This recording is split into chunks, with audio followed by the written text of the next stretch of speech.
Hi, and welcome to Digital Defense, our weekly cybersecurity show here from Bloomberg's Washington, D.C. News Bureau. My name is Jordan Robertson, a cybersecurity reporter for Bloomberg. And as always on this weekly show, this is an interactive show, so we encourage anybody watching on Facebook or YouTube or any other channels to write in with your questions, and we will try to answer as many of them as we can. This week's subject, we're going to return to election hacking, but we're not going to look at the U.S. We're going to look at Germany, and we're starting to see the early signs of essentially kind of a repeat of what we saw in the U.S. elections in regard to Russian hacking and Russian tampering. I should say suspected Russian hacking and tampering. And so I want to walk you all through kind of what some of those early signs are, that we're seeing out of Germany, what it might mean for their elections in 2017, and really what it means overall for the big picture, regarding Russian influence in cyberspace, and how certain cyber weapons and information operations are being used to shape foreign policy, in the U.S. and Europe. So we'll dive right in. I mean, as everybody knows by now, there was suspected aggressive and widespread attempts to influence the U.S. presidential election through Russian information operations, from WikiLeaks email leaks to cyber attacks and other measures. And what we've seen in Germany are kind of the early signs of something very similar happening.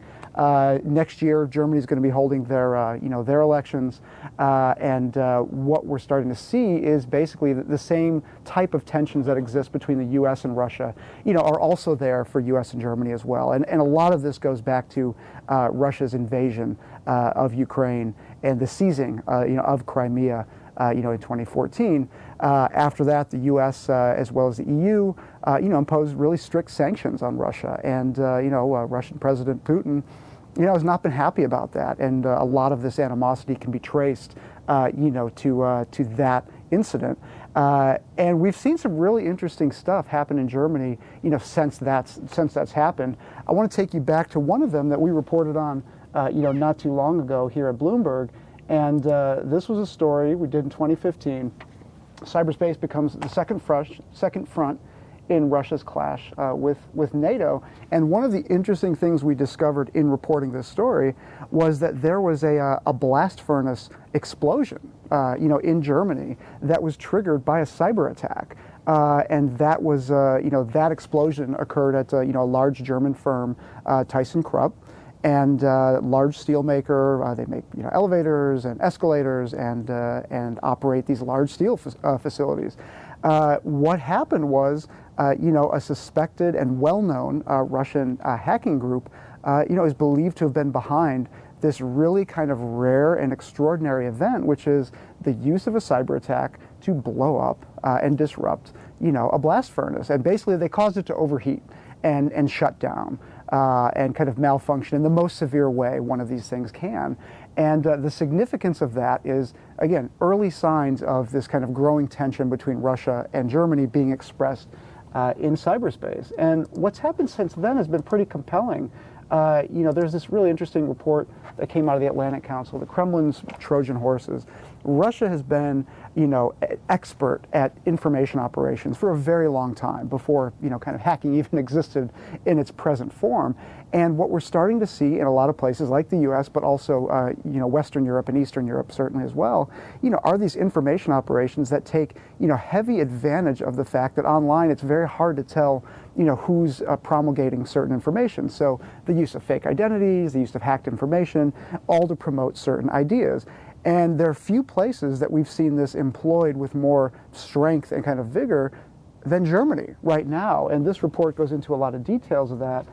One of those operations that I wanted to highlight for you guys is, warnings coming out like this. These are pretty typical of the types of stories coming out of Europe right now, which is, Germany's spy chief is warning that Russian hackers could tamper with their election. They saw what happened in the U.S. election, and they're picking up signs that this could happen here as well. So these types of stories go into a lot of depth about the types of attacks that Germany's intelligence services are seeing, and specifically what their targets are, which I'll get to in a minute, which are kind of exclusively political in nature. We've got a couple of questions coming in, so I want to make sure I get to those. First question is, what kind of things are they hacking? Computers, phones, apps. What's been happening in these Russian information operations is, you hear a lot from security experts that, even if you're a government intelligence service, you don't necessarily want to hack directly into your opponent's, intelligence service and kind of expose all of your most sophisticated capabilities, because then you can't use them anymore. So what they do is they start at a very kind of low level, and they're hacking email. Phones are a little bit harder to hack, so laptops, servers, but mostly email. Like, the DNC hacking here in the U.S., that was primarily a phishing operation, which is sending, really well-crafted emails to high-level individuals saying, hey, your Google account has been compromised, click this link and reset your password. Really basic stuff, but once the attackers are inside the network, they employ some kind of more sophisticated tools to extract the information. So in regard to this question, what are they hacking? Email is where they start. Email is where they always start. And the lesson from this is always, if you get an email that's unsolicited, go check it out for yourself. Any unsolicited email, whether it's spam or requests like this from Google, just go research it yourself. And if you think your Gmail account has been compromised, go find the official Google link and then reset it yourself. Don't click on anything in your email. Next question is, what's the latest on the DNC hack? Was it proven that it was Russia? All signs from the U.S. intelligence community point to it being a Russian operation. Now, anything like that involving Russia comes with an asterisk. It comes with a caveat, which is, from the best that we can tell, a lot of the operations out of Russia, hacking operations, come from essentially third parties. So these are contract entities, much like a defense contractor firm would be in the U.S. So a third party, kind of nominally separate from the government, but that does a lot of these, do a lot of these advanced hacks. So the best intelligence coming out of the U.S., cybersecurity community is that this was very clearly a Russian, operation. The same malware that was used throughout Eastern Europe to attack Russian, targets of interest were used to attack the DNC. The techniques, the command and control, servers, all of the kind of fingerprints of, of Russian operations, were there for, in the U.S. operation as well. All 17 of the U.S. intelligence agencies have come out in unison and said, we believe this was a Russian operation. Where there is some disagreement publicly at this point is, was the operation designed to just undercut U.S. legitimacy and democratic legitimacy, or was it to elect Donald Trump? There's a lot of disagreement about that, and it's unclear if we'll ever get to a clear answer on that. But what is clear is that at its very base, these operations were designed to undercut the legitimacy of U.S. elections, and promote the idea that the democratic institutions in place in the U.S., are not free of corruption either. Another question is, we have a comment about the vulnerability of elections in Australia and Canada. Are those countries taking precautions to protect their political systems, from cyber attacks? Every country, I think, every major country is taking a lesson from what we saw in the U.S. election. And, whereas a lot of cybersecurity experts, intelligence officials had worried about the security of election systems, hacking the actual voting systems, what we saw in the U.S. was not that. And, and regular viewers of the show will know that we've discussed this, that, those are very hard systems to hack. So that's just not where hackers go. Hackers go for the easy kill, which are information operations. If you can promulgate enough false information, or highlight hacked information that's disparaging to your opponent, that's just much more powerful in convincing people to do things, that kind of adhere to your wishes. And in this case, a Trump administration is obviously much more sympathetic, shall we say, to the wishes of the Russian president. So a lot of other countries are taking a look at that and thinking, how do we counter these massive disinformation operations? It's a hard question to answer because the technology companies can do a lot, to block fake news and things like that. But the fact of the matter is, people who are reading, their Facebook news feeds, watching their Twitter feeds, they're going to see a lot of this stuff all the time. And how do you prevent voters from being manipulated in this way is a much harder question than just a technology one. We're getting a lot of questions today, which is great. One of these questions was, why are there so many hacking reports from Russia? What about other countries? Surely they're not the only country with this ability. Well, that's certainly a valid concern. And I've asked this to researchers as well.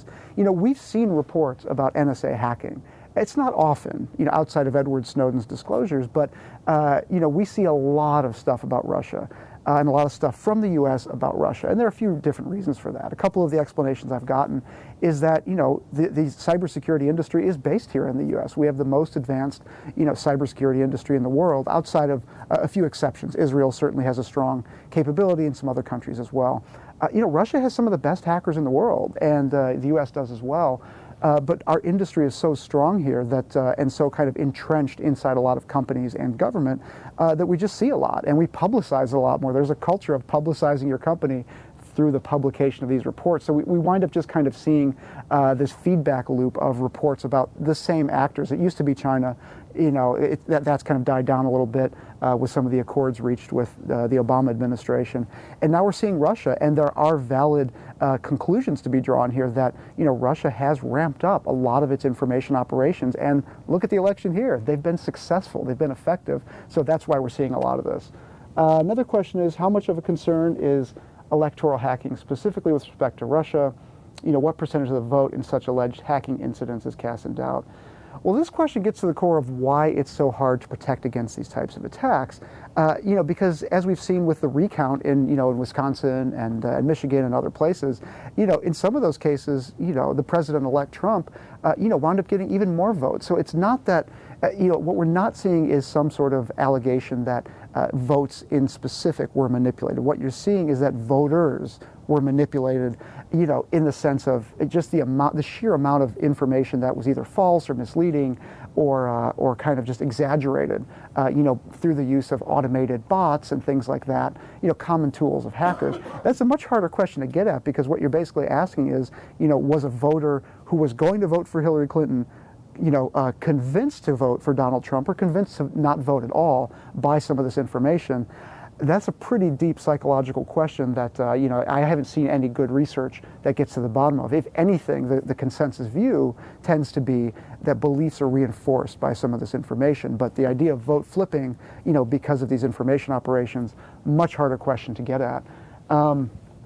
Question here is, how can the U.S. spend hundreds of billions of dollars on security and intelligence budgets and still be vulnerable to cyber attacks? Where's the money going?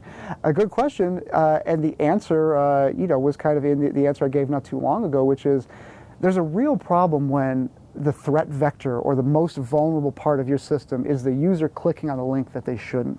It's really hard to defend against that, because what you have is a user authorizing whoever's in control of that link they just clicked to do stuff to their computer. The cybersecurity industry has really focused on, protecting what experts call the perimeter, which is, protecting attackers from kind of brute forcing their way through your network. We're actually pretty good at that. Not perfect, but, the U.S. and other countries are actually pretty decent at doing that right now. The problem always becomes what happens when you have somebody inside the network doing something they shouldn't, and not because they're knowingly infecting their network. In the case of the DNC hack, it was Hillary Clinton's, campaign manager, John Podesta, clicking on a Google password reset link. That was a malicious link. Really hard to protect against. Google does its best to try to flag users when, things like that happen. But, what winds up being some of the best protection, winds up being using two-factor authentication, which are text message alerts to your phone. Hey, is this really you logging into this account? If so, enter this code. And that's not a perfect protection, but it's far better than having none at all. And before we get to the last question here, I wanted to show one other piece of information that's come up in regard to this Germany election issue. At the beginning of December, WikiLeaks, which published a lot of the leaked Clinton emails, published this. This was a huge file of information, on the German parliament.